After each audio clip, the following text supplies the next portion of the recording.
Hello, welcome to this video on efficiency. So in this video, we're going to look at 4 different types of efficiency: allocative, productive, X-inefficiency, and dynamic efficiency. So efficiency is all about how well our resources are being used. So it's about making optimal use of scarce resources within our economy. And there are several meanings of efficiency, but basically they all link to how well does the market system allocate resources to satisfy consumers.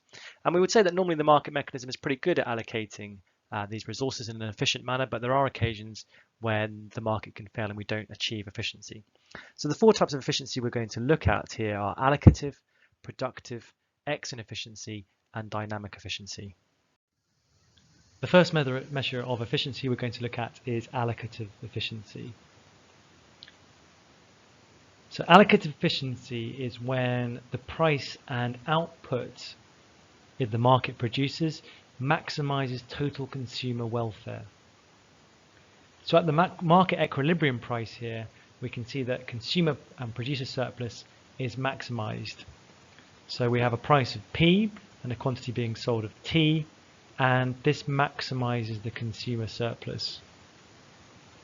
If we were to have a different price, say a price P1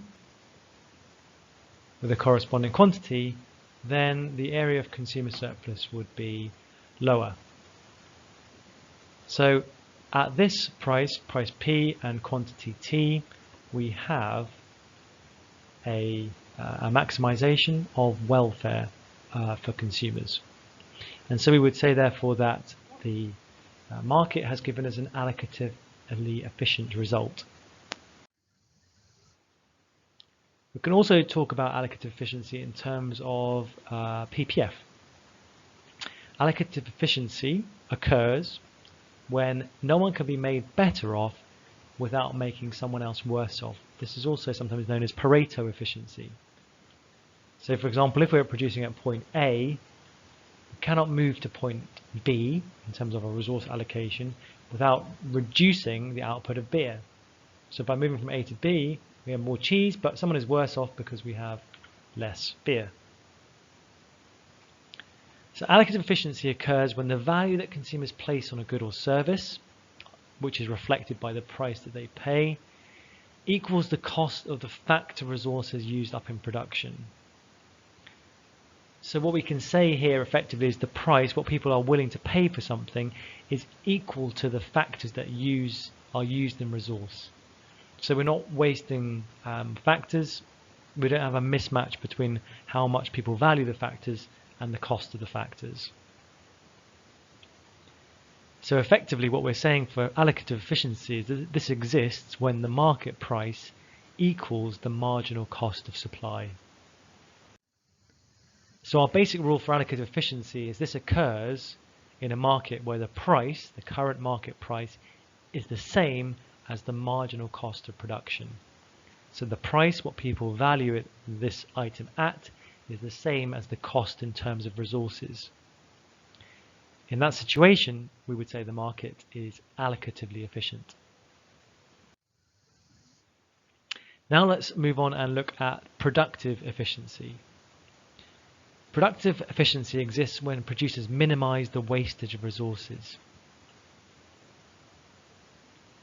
We can also relate this to the PPF, and we say that an economy is productively efficient if we're on the PPF, i.e. there's no resources being wasted. In terms of our cost curves and looking at businesses, we would say that a business is productively efficient when they're producing at the lowest possible average cost. You cannot produce cheaper than this, so therefore we have the minimal amount, or we have minimized the wastage of resources at this particular level of output.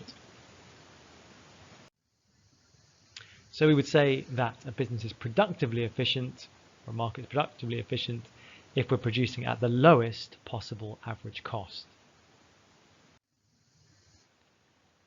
X-inefficiency is our final form of efficiency to look at.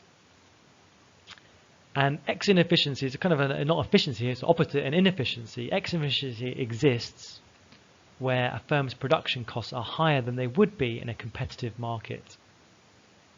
So if on the right hand side here, this is our cost curve, but potentially we could have lower average costs if there was competition, and through competition there was an incentive to reduce costs. The difference we would call X inefficient. This business is X inefficient if this is their current level of costs, and this is potentially what could be their level of costs.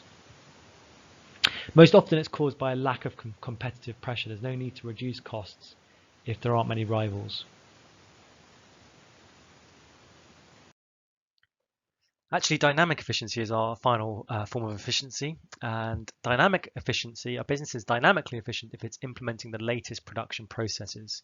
So if a firm introduces new technology, uses the latest technology, it is said to be dynamically efficient. The impact of that is to lower the average cost curve. So if the average cost curve is as low as it can be, then we would say that the firm is dynamically efficient. So in this video, we've looked at the 4 different types of efficiency: allocative, productive, X inefficiency, and dynamic efficiency. Looked at what they meant and the rules that apply to each of these. That's it. Thanks very much for listening.